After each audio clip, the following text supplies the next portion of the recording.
Welcome to the show, everybody. I'm Monkey, and we have a lot of fun stuff to go over today. A little bit of adjustment here, growing channels, gonna try newer things, keep growing as we do this. Remember to like, follow, subscribe, whatever.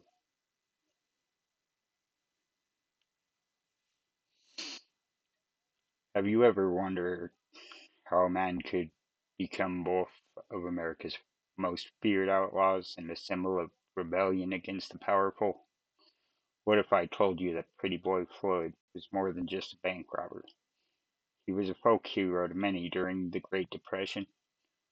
Let's dive into the life of Charles Arthur Pretty Boy Floyd, a man whose story is filled with crime, controversy, and a complex legacy.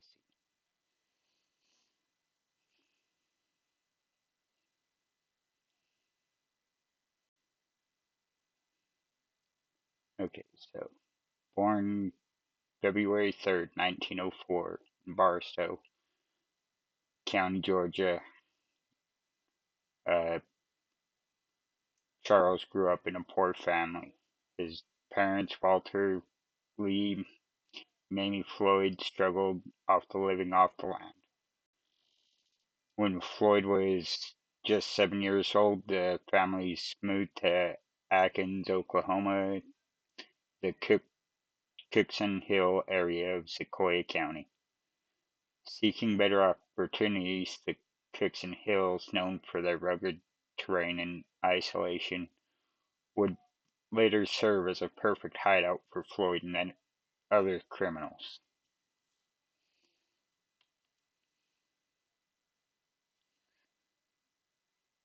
Growing up in Oklahoma, Floyd experienced the harsh realities of rural life during the early 20th century.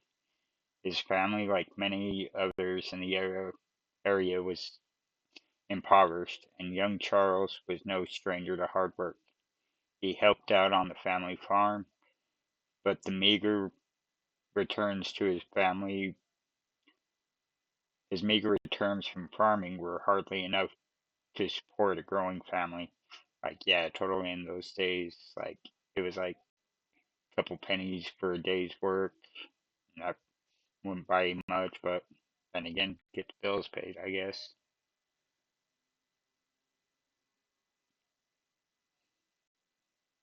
The poverty and hardships of his youth left a lasting impact on Floyd, shaping his outlook on life and possibly sowing seeds of his later criminal behavior. Floyd attended school sporadically, but he was more drawn to the rough and tumble life outside the classroom.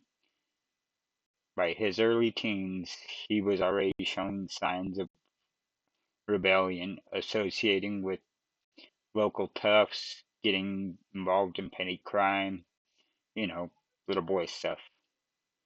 It was during this time Floyd began to drift into a life of lawlessness, spurred by the desire to escape the grimy poverty that defined his early years. In 1921, at the age of 17, Floyd married Ruby Hargraves, and the couple had a son named Jack Dempsey Floyd, born in 1923. So, married for a couple years before they decide to have kids. All right, don't see that anymore. Despite his young age, Floyd attempts to live a conventional life as a husband and father were short-lived. The economic pressures of supporting a family combined with the allure of quick money drew him further into criminal activities.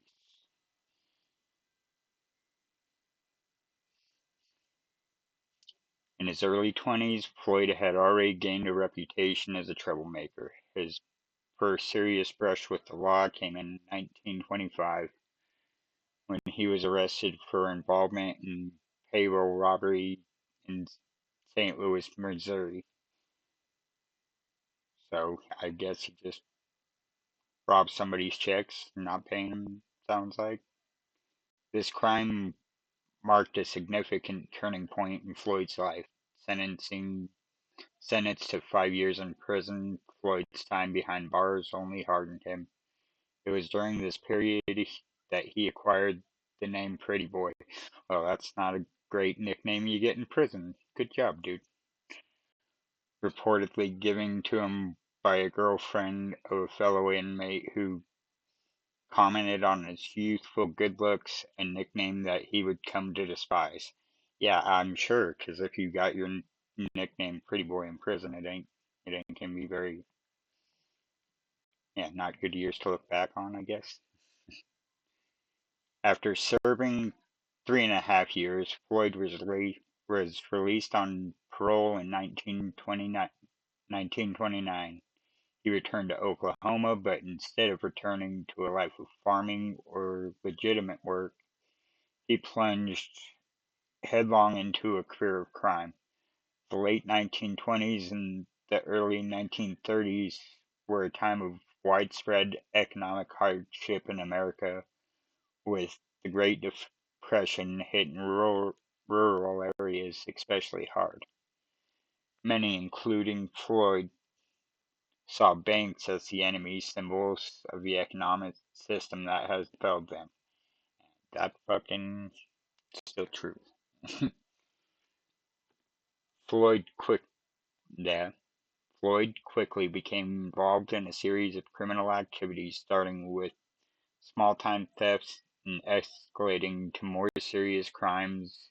His first major crime as a free man was the robbery of a bank in Sylvania, Ohio, in 1930. Along with his accomplices,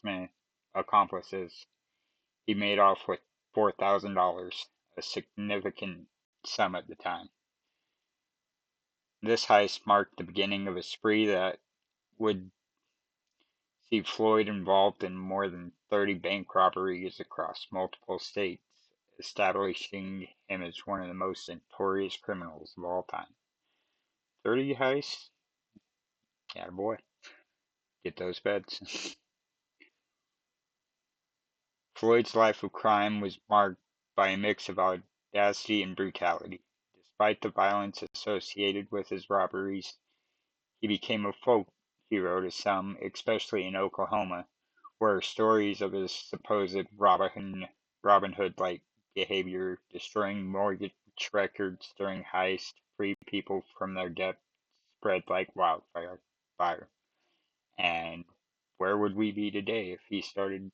We could just go burn the banks down now. Just start burning away everybody's debt. That'd be cool. Don't work like that anymore. It's all in a database somewhere, but you know. Whether these stories were true or simply part of the legend that grew around him is still debated, but they played a significant role in shaping his public image.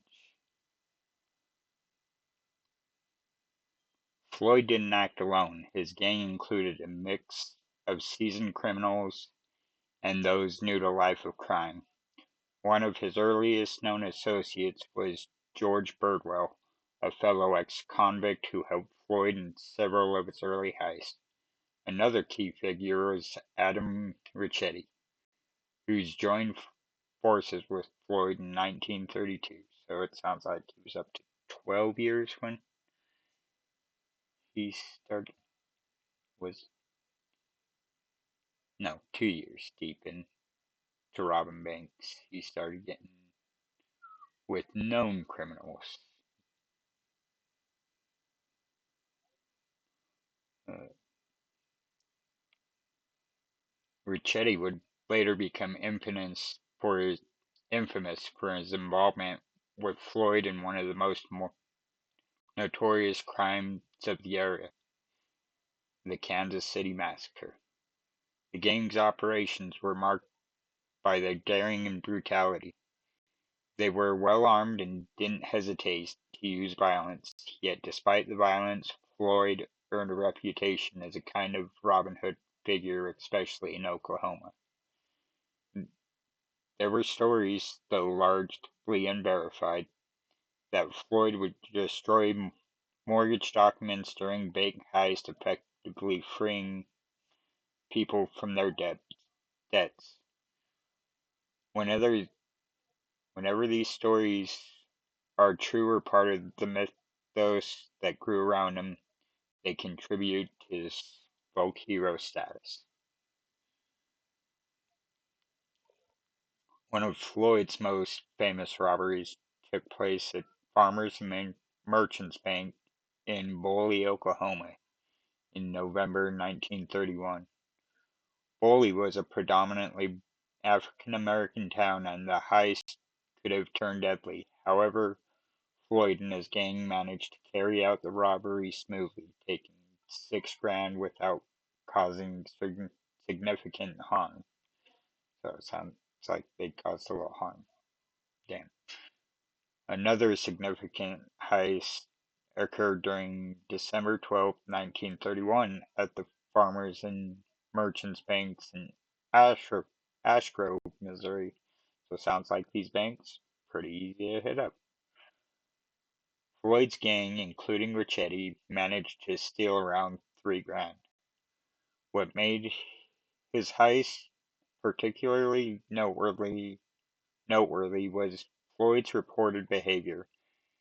He was said to have treated the bank employees with courtesy, instructing them to lay down and stay calm to avoid getting hurt. Well, that's just bank etiquette nowadays, I guess. One of the gang's most audacious crimes occurred in May 1932 at the People's National Bank in Ashland, Kentucky. Disguised as painters, Floyd and his gang empowered the guards and employees, escaping with $40,000, a massive haul equivalent to nearly $800,000 a day. This robbery showcased Floyd's growing expertise in planning and executing complex heists. Floyd's criminal activities were not just linked to bank robberies. I missed a few words. One of the most infamous incidents associated with him was the Kansas City Massacre on June 17, 1933. This event was an attempt to free Frank Nash, a notorious bank robber who was being transported by law enforcement. The ambush at Union Station in Kansas City resulted in the deaths of 4 law enforcement officers and Nash himself. While Floyd denied involvement, the FBI was convinced of his participation, leading to an intense nationwide hunt. So he had the FBI involved by this point, 33. Hey, it wasn't much of an FBI. By 1934, Floyd was one of the most wanted men in America. The federal government, under pressure to deal with the rampant crime of the era, intensified its efforts to capture him. After a series of close escapes, Floyd's luck ran out in October 1934. On October 22nd, Floyd and Ricchetti were concerned by law enforcement near Wellsville, Ohio. Ricchetti was captured, but Floyd managed to escape temporarily. The next day, he was tracked down to a cornfield near East Liverpool, Ohio, where he was fatally shot by FBI agents. According to the reports, his last words were, "I'm done for." He got it. Pretty Boy Floyd's life is a study in contrast, a violent criminal to some, folk heroes to others. His actions during the Great Depression struck a chord with many who felt betrayed by the financial institutions of the time. The stories of his supposed Robin Hood-like behavior whether true or exaggerated, added to his legend. After his death, Floyd's story continued to captivate the public.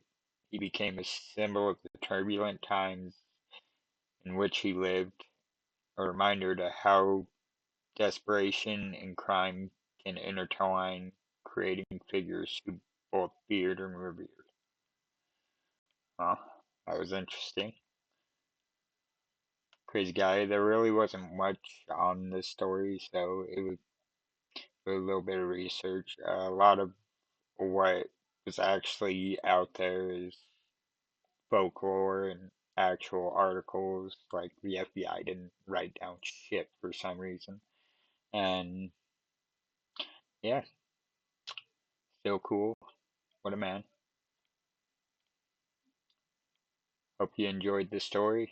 And if you'd like to see more of this, subscribe, hit the bell, comment, show a little love to the channel, show a little love to yourself today. Drink some water. Have a good day.